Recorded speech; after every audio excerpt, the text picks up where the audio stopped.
Lavender Hidcote is one of the best known and probably best loved English lavenders there is around.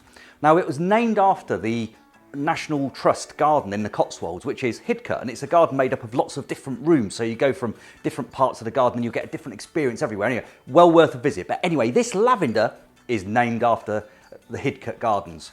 Now, it's an absolute beauty for several reasons.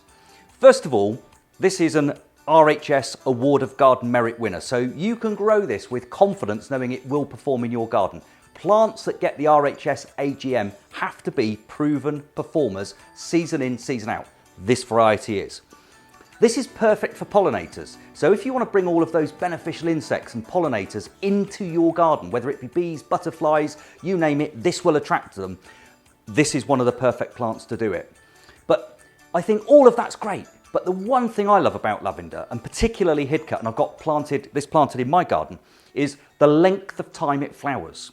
So this will start to flower around about June, and it will go all the way through July, all the way through August, into September, even into October. So really giving that perfect environment for those pollinators, but also bringing fragrance, bringing colour, and bringing a beautiful cottage garden look to your garden. One little thing we always do at home is we actually strip some of the flowers around about sort of end of August, early September, once the flowers have just started to dry off a little bit. Literally go out, I always do it mid-evening, only because that's when the pollinators have gone away for the day, and literally just carefully strip the little flower petals and put them into a bowl in your house, and you've got that beautiful potpourri, but you haven't bought it. It's homemade.